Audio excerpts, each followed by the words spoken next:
Good morning to what is going to be the most foggy day of drifting that I have ever experienced. It honestly doesn't look that bad on camera, but it's hard to see one end of the track from the other. Now, who knows if this is gonna get better throughout the day. It is Seattle in the winter. Doesn't seem like the sun may burn all of this off, so I don't know. This just might add a vibe or atmosphere, to positively say, to our day. This is also pretty much the first drift vlog of 2022. It's been a while, forever, since I've actually taken the cotton candy machine, all in its glory, fully out to the track to get full-on drifting action. So, you know, I'm happy to be out here, and just because it's a new year, that don't mean we're gonna be stopped drifting. Well, I'm gonna run this car into the ground. With that said, we can spec out the competition.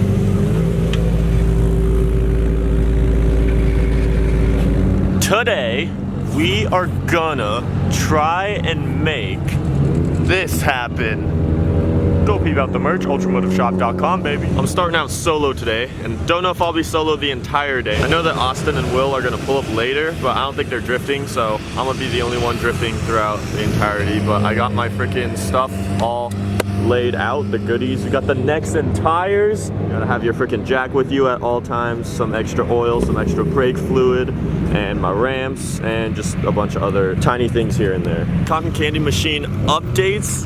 We have finally turn signals in the front. I finally got these installed. These actually came with the car, but we never got to them, and we got the bulbs and everything wired up. So for the longest time, I literally didn't have front turn signals, which is kind of a road safety hazard, but now we do. And it also at least cleans up the front end a lot better, rather than just having empty turn signal placements right there. Everything else though is pretty much the same as always. Got our Kansai wheels up in the front, and then we got our VSXXs on the necks and rubber back in there. Everyone's warming up. Freaking hear more rumbles all over. I know I do now have a truck that can pull a car if I needed to, like a setup like that over there, but I still have yet to have found a trailer.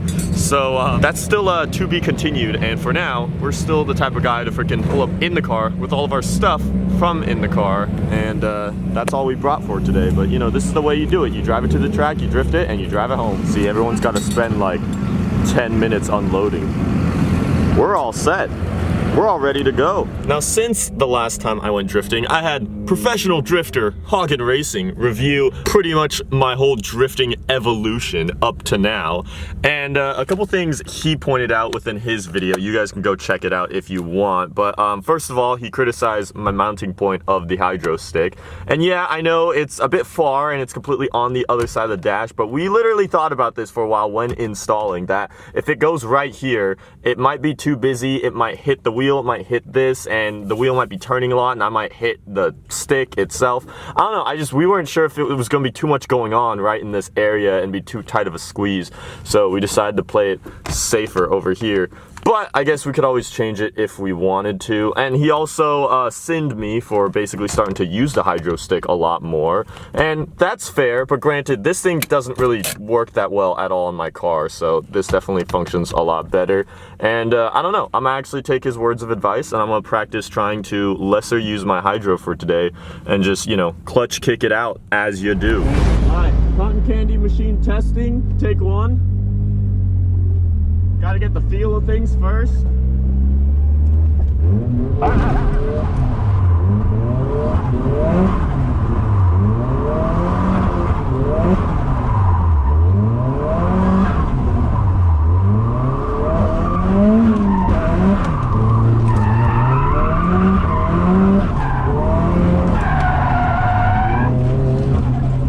Alright, we got some work to do. I gotta do some catching up to where I was before, because I feel like I'm already still way too freaking stiff, fighting the wheel, and I'm just a little bit too hectic.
car is definitely a lot better at doing big figure eights. All right. So we've already just been out practicing, really getting the feel for things. I can already see clues of coolant leaking around. Some green coolant down there. Oh, even more further down there. And not exactly sure where it's coming from. The cap looks fine. Yeah, we might have to call in some reinforcements because that's a little empty, and we should at least have that around 30% full. Time to wait for freaking Austin and Will to pull up. For this route, we need to start in third, but then we got to go down to second, which is a bit technical, but for the gear ratios of my car, that seems to be what makes the most sense.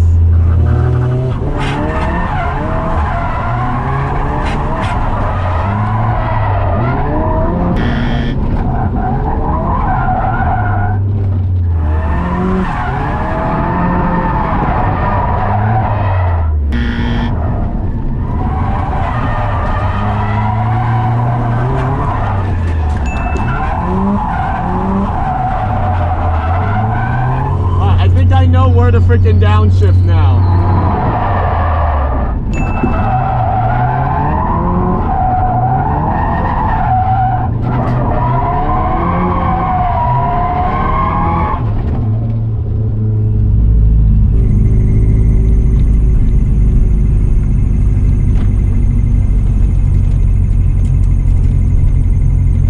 When you're out there, it's pretty much a game in that they always keep changing the routes every like hour or so. So you have to learn a new route, and with learning a new route learns like what gear you have to be in and such. But I just figured out going in third and where to downshift and how that allows me to follow through. But I'm hearing this freaking chirping, squeaking sound as I'm driving slowly out. So I don't know, I'm gonna raise up the rear and freaking see if maybe it's a wheel bearing or something like that.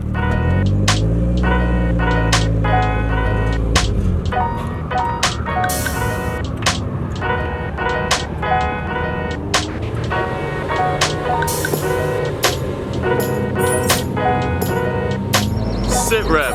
We got the car up in the air and I jacked it up by the diff and pretty much put it in first gear and let the wheels roll so I could hear the sound, because it is a sound that only happens when the car seems to be in motion and not idling. And I think I'm getting closer. I want to say it's the drive shaft, some bearing or something in the drive shaft, I want to say, that's making the sound. I thought at first it might be the diff, but honestly, just listening, the sound seems like it's coming a lot closer from the drive shaft below. It's a trooper of a drift car, but in other ways, I only like come out here and do like 5 or 6 runs, and then something always freaking starts making new noises. Like, the pain is real with this thing. I'm kind of fed up at this point. Finally, my rescue. About dang time. Sorry it took so long. Oh, sick. Yeah, man, I mean, I've been alone and I've been freaking starving and tired, and I'm just not on my game today. Really? But I discovered a new issue, so luckily I can troubleshoot it.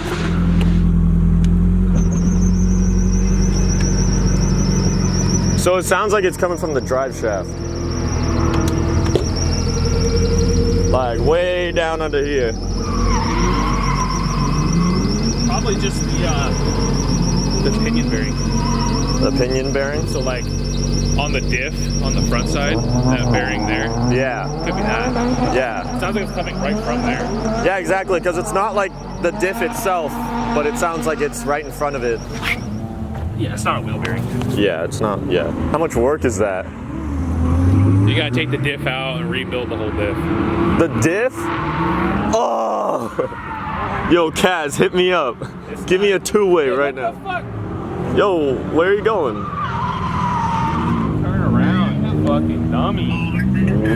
Yo, it's not like there's like a pink car or something. Oh, damn, yeah, that's... Hey.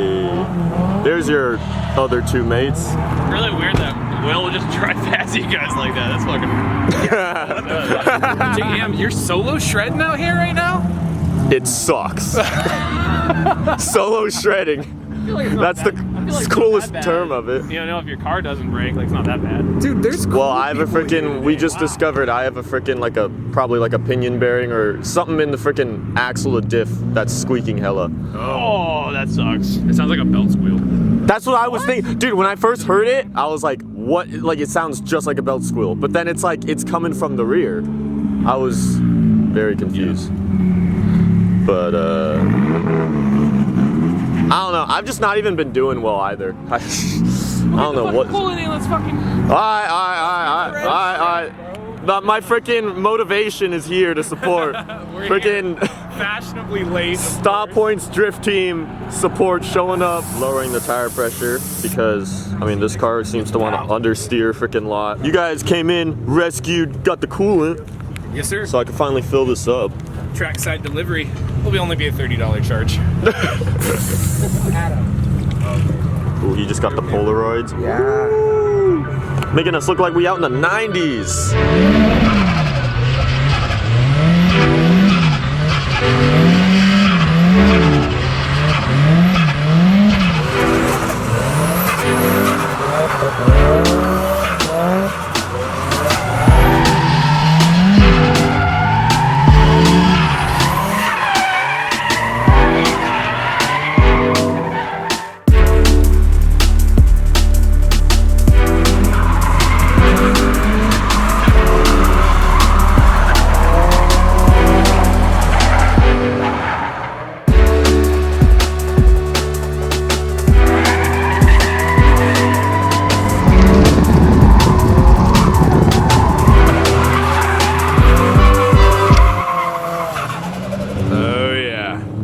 So good this one. He's not gonna understeer, he's not gonna overcorrect. JM in the building. Oh, JM. Oh yeah.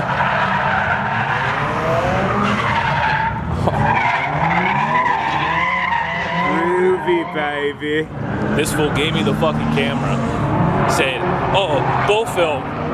And he said, just go by the tires. That's cool. These are the tires in question.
So I just got a bunch more seat time in. It's getting dark, freaking lights are coming on now. Brett is freaking prowling away.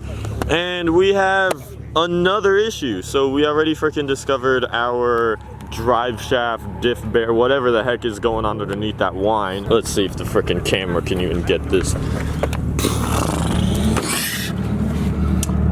We rubbed through our brake line. Either the freaking part where it connects right up there, that's not, because these are steel braided. Either way, that's all brake fluid.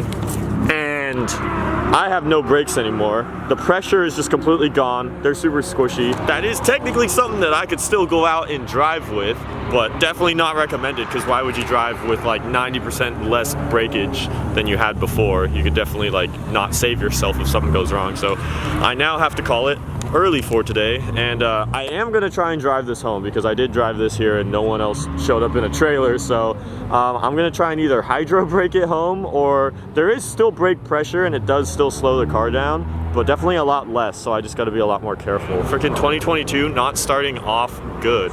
just being frustrating out here. I just feel like every time I come out, I'm literally not shredding like through the entire day. I'm just going in segments and still things manage to freaking break. I went to the porta potty and back and used it, and you're still filming. Yeah. But it'll be edited, it's okay. Or maybe not. Maybe so much will be cut out of that clip. I'll just go to the bathroom so quickly. Yeah, that's the current status, and now this means we have things once again to freaking fix on this car before we go out. And yeah, that's the pattern of drifting. You know, you freaking show up, break something, and then go home, fix it, and freaking go out again. For now, it seemed to be worth it, all the freaking struggles, but I don't know how much longer I could keep doing this, not gonna lie. I might need to pick up like a Mustang or just something that's a lot more reliable, because this thing, the setup, things keep failing me. I think the reason why I rub through my brakes though is because I think the offset of these Kansais are so weak that the wheel just goes so far inside. Like it's almost hitting the collar of the freaking coilover. Most of the time people don't run 9.5s in the front. Yeah. I found out after you started running 9.5s. But you think like 8s or like 9s? Is 9s enough? You would know. What? Would a 9 be enough to... If he was running a 9 instead of a 9.5. 17 by 9, yeah. 17 by 9? I like that guy's idea. I like 18 by 9 because like those are 18s. These are 18s, dog. Well, dude, what we need to do, a lot of S14s run 17s in the front. It's Just in the pretty, front? It's a pretty common thing. It's called double staggered because you stagger only the... yeah, the diameter and the width. With the diameter too. It's pretty cool. What do we need to do, Austin? God, I love this guy. I know, I'm a pretty likable man. You gotta put the... What is it called when the wheel go back? Caster. Oh yeah, no, you have to fix it. Oh. You gotta move your caster forward, and then it'll also make your self-steered stronger, a lot better. Damn, let me just go to the Forza tuning section, just my caster's maxed out on my car.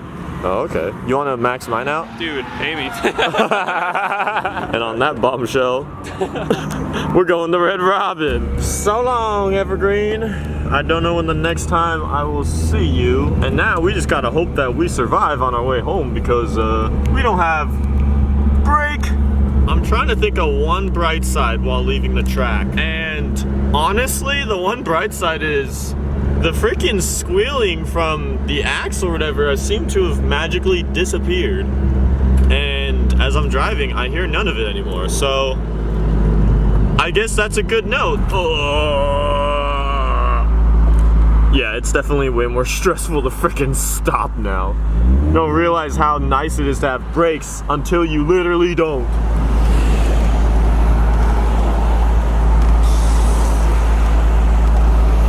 This is literally how we're doing it tonight. I have barely touched my hydro stick all day while out on track to just try and practice without it, and now we're gonna be using it the whole way home. Update, we're about to go freaking eat at the Red Robin, and there is smoke coming out of the dash of Will's S14. Shh. Shush. What the heck is happening? What the fuck, bro? Oh my god, can you turn it off? Yeah, it's freaking... I feel like it's increasing. What the hell is that? I don't know what to do. It's under my dash, I don't know what to do. Yeah. Just grab it. Sorry. Hang on, I think it's it's cooling down.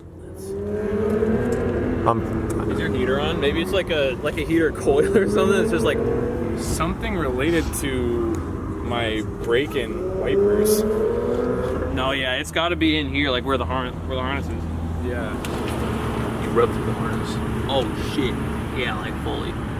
It's like fully rubbed through? Well, the wires are exposed. Yo, you would know what it looked like at the drift event. That's what I thought, dude. I thought. 2021 was a year of picking all the S chassis up and all the hype that followed, and now 2022 is the year of all the pain. So, at least what we think right now is that Will rub through his harness that is in the wheel well, but that's all connected through the dash all the way through the ECU, all of that. And I mean, if you rub through that, that could create the electricity to send itself back and stuff and pretty much burn through some sort of wiring that is behind his dash. That's not recommended to drive home at all. Anything that's a freaking fire hazard is not recommended. Plus, who knows what can happen with freaking rubbing through your harness like that. So I guess while we eat at Red Robin, we're gonna go get a tow for this guy. I mean, it just shows literally the two S chassis. This one's freaking broken in its little ways. I don't have brakes right now, and he's literally getting to, he didn't even drift today. I don't know. If there's anything that you guys as viewers can take away from this without actually going through all the pain, is take a lesson from our pain. Maybe don't buy these cars, or buy them if you know exactly what you're doing and you have the freaking budget for it, because man, freaking crap hits the fan often, especially now it seems. We've been here for how long? Like 2 hours? 7 days, 3 minutes. I was just about to say something like that. That's really disappointing, actually. I get a refill on my cup here. Can I get a refill on my cup? No. Tow truck update? Talk check. 15 minutes, give or take. No, wait, hang on. This is the 5th time it's been another 15 minutes. 15 minutes. Oh, the guy, yeah. I took that. Yeah. Don't you forget it. I never forget took it. that. And you know, people always ask me, they're like, "Is that you?" It's like, "No, that's my cousin." You know what I mean? Like, what do you mean? It's like, that's weird that you have a picture of yourself as your wallpaper. It's like, have you seen it? So 15 minutes, you know, give or take. The guy's Russian. That's We're gonna go cool. chat it up with the Russian tow truck driver. Yeah, Privyet Koktila. What? Can you repeat that again? Privyet Koktila. What, dude? What is that? What? How do I order clucks and fries in Russian? You gotta pull up the dictionary, my guy. I don't know. I'm not an open encyclopedia. Clocks and flies. Pull up the dictionary. Is clucks and fries in the dictionary? Probably. I would argue the Called opposite. chicken and fries. I think that's just an accent. That's not like the language. They talk like that when they're speaking English, right? Yeah, but they're speaking English.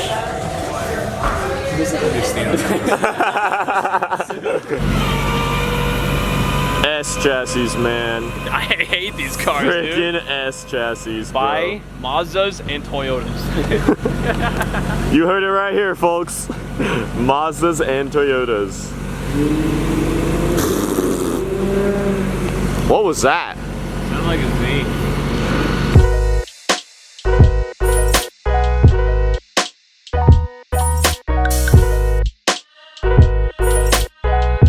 Bye, Will.